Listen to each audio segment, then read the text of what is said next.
Ne quitte pas. Ceci pourrait changer ta journée.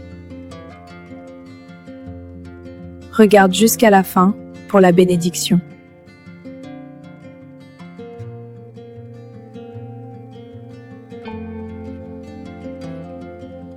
Bon visionnage et laisse-moi ton impression.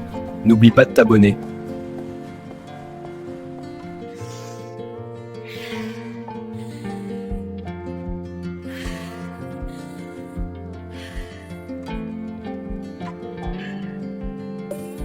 Je ne pensais pas raconter ça un jour.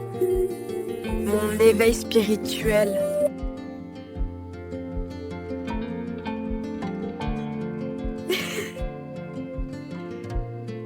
Franchement, je pensais pas se raconter ça un jour.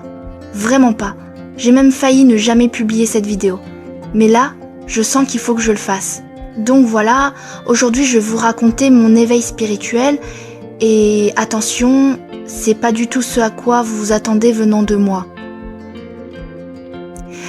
Il y a 2 ans, j'étais complètement ailleurs. J'étais prof de yoga, je faisais des retraites ayahuasca au Pérou, des stages de tantra, des soins énergétiques, je postais des citations d'Osho et d'Eckhart Tolle tous les jours. J'étais la meuf love, light, mandala, cristaux, tout le pack. Et en vrai, j'étais vide, complètement vide. Je faisais semblant d'être en paix, mais dès que je rentrais seule le soir, c'était la panique, angoisse, crise de larmes, sensation que tout était faux.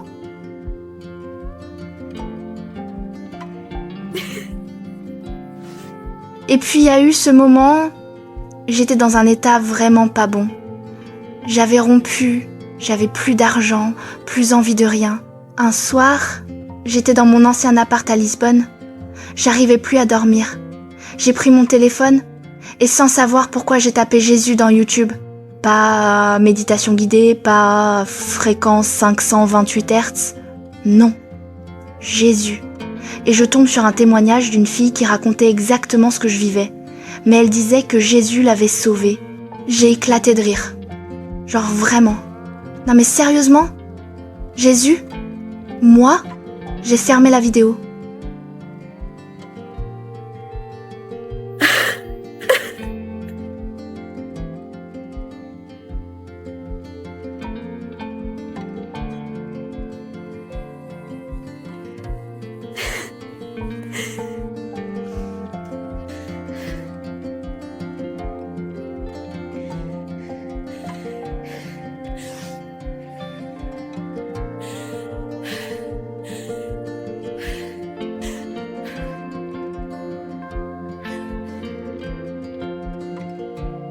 Mais le lendemain, je l'ai rouverte. Et le surlendemain aussi. Et puis j'ai commencé à lire les évangiles. Au début, c'était intellectuel. Genre, ok, voyons ce qu'il dit vraiment ce mec. Et là, c'est parti en vrille. Plus je lisais, plus je pleurais. C'était comme si chaque phrase me parlait personnellement. À un moment, je lis Jean 14. Je suis le chemin, la vérité et la vie. Nul ne vient au Père que par moi. Et là, c'est comme si on m'avait mis un coup dans la poitrine.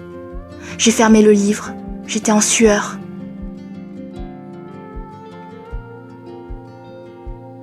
Quelques jours après, je priais pour la première fois. Pas genre, univers envoie-moi des bonnes vibes, non. J'ai dit tout haut, Jésus, si t'existes vraiment, montre-toi. Et là, il s'est montré. Pas une lumière blanche ou des anges qui chantent, non. C'était une présence. Une paix absolue qui est entrée dans la pièce. J'ai senti littéralement que quelqu'un me prenait dans ses bras. J'ai pleuré pendant 2 heures. Mais pas des larmes de tristesse, des larmes de « enfin je suis à la maison ». Abonne-toi pour recevoir les révélations suivantes.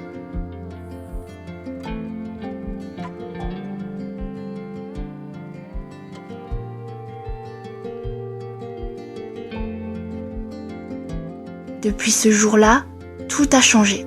Je ne fais plus de retraite chamanique. J'ai jeté mes cristaux, désolé les meufs. Je lis la Bible tous les jours. Je prie tout le temps. Et surtout, j'ai compris que tout ce que je cherchais dans le yoga, les plantes, les stages à 2000 €, c'était lui. C'était Jésus que je cherchais depuis le début.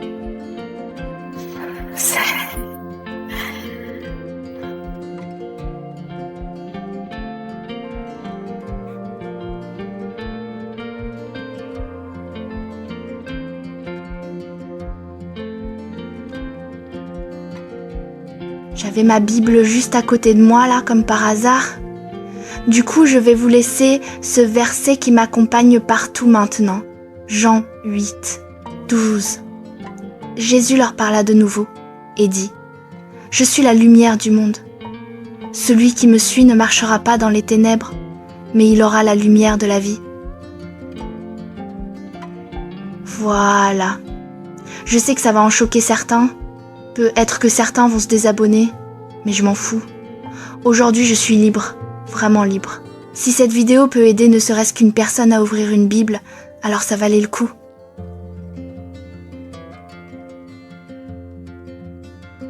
Merci de m'avoir écouté. Si t'as vécu un truc similaire, écris-le en commentaire, j'ai trop envie de te lire. Je vous aime fort.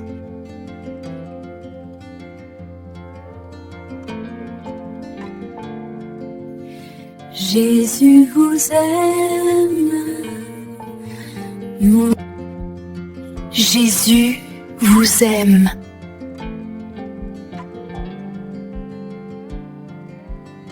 Au revoir. Oui, j'ai quelque chose à dire.